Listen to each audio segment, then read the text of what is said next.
प्रभु श्रीकृष्ण माता सत्यभामा को ना लुण सहित तुलना करते किंतु कहीं आस कहूँ सत्यभामा थिले श्रीकृष्ण पत्नी आ सत्यभामा ना बहुत सुंदर थिले।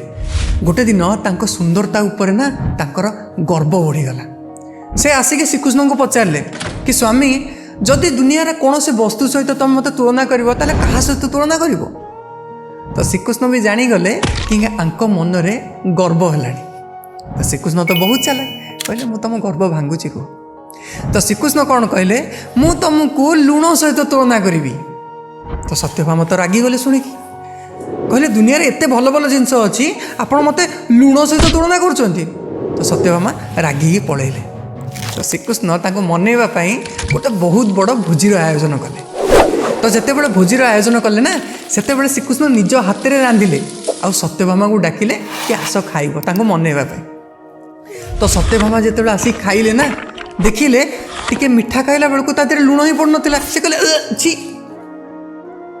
एमती किए रोषे करछि। श्रीकृष्ण कहले मु तो रोषे करछि। तापर से आउ गोटे व्यंजन खाइबा लगिले। सेतेबाला कहले एतरे भी लुण नहीं तुम एत लुण कौन पे पकाउन। तो श्रीकृष्ण तांको कहले दुनिया रे एमिति कौन से खाद्य नहीं जोटा कि लुण बिना टेस्टी लगे।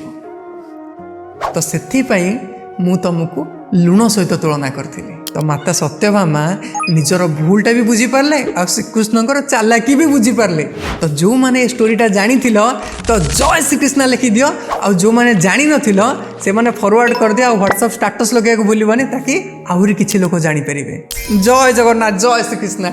मोर प्रतिटी वीडियो रे किछि ना किछि शिखिबा को मिलता है जोटा कि तुम लाइफ चेंज कर दबो। तो फॉलो आ सब्सक्राइब करिया को भूलबानी।